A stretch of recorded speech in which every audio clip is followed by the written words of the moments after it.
Recently, I was asked an interesting question that piqued my interest. Why are Nidorino and Gengar the Pokemon that fight each other in the iconic first battle ever? This question made me think. I instantly had the answer, but I realized that many younger people might not know the answer due to their age. So today, I'm going to be answering why Nidorino and Gengar were the first battles ever shown. So sign in and make sure to share this video with all your friends, because the answer is more simple than you might think.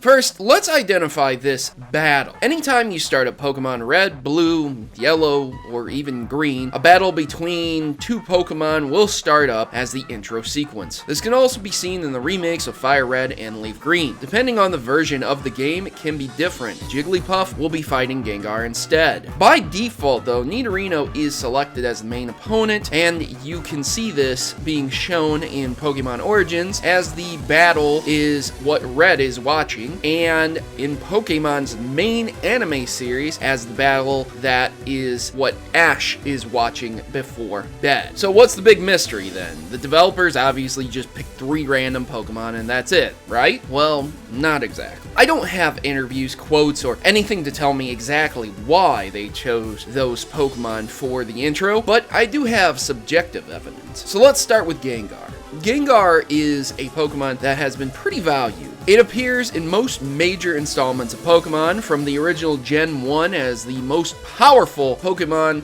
you can get in the Ghost Pokemon category to Agatha's main Ghost Pokemon. Gen 2, Morty's main Ghost type as well. Later, it appeared as a capturable Pokemon in Old Chateau, and it's even received a Mega Evolution and a spot in Pokken Tournament. Pokemon like Golem and Machamp haven't received that much attention yet, were one of the 4 original Trade Evolution Pokemon. Seems a bit odd, yeah? Well, it gets more interesting. Most people born after the year 2000 never actually have seen the Pokemon Red and Blue boxes. This is due in part to it being made of cardboard and just not lasting long. But the boxes are very telling on why Gengar is one of the Pokemon that is so iconic, because it's on the box itself. Out of 151 Pokemon, they chose Gengar, Snorlax, Cubone, and Pikachu, all Pokemon that have had massive attention over the years. From Cubone's story being a mainstay for Pokemon Origins, along with a short section of the games, to Snorlax being one of Ash's main Pokemon, and again, a main portion of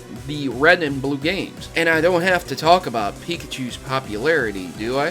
That pretty much explains Gengar. The Pokemon was obviously one of the developers' favorites, and it was chosen and given more attention for that reason. But what about Nidorino and Jigglypuff? Well, once more, Jigglypuff had a running appearance in the Pokemon anime, but even more so, Jigglypuff is a main character in the Smash Brothers series, even to this day. However, the biggest mystery is Nidorino. It can be said that Nidoking was one of the first Pokemon ever programmed along with Rhydon and Nidoqueen. So the question remains, why Nidorino? Nidorino has had toys made of it and appears in the show multiple times, but that's really it. Perhaps they wanted Nidoking and couldn't animate it as easily. Perhaps they wanted it to be more monster-like when it used tackle. But why Nidorino?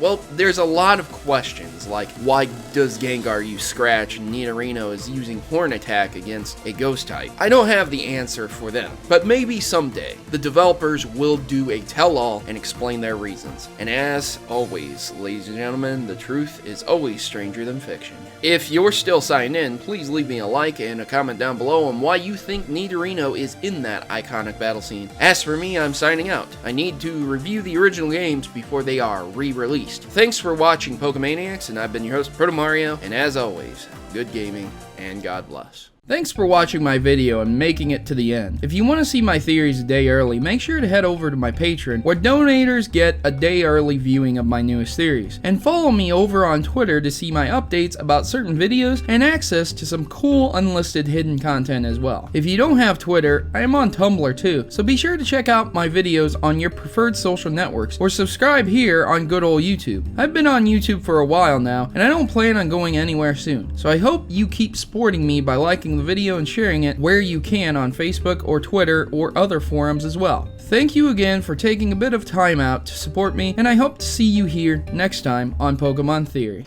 Please note that in all my videos, if I use images from Google, that I do not own any of those images, and all images obtained from Google are owned by their respective owners and copyrights. So please remember this when watching my Pokemon theories. Thanks.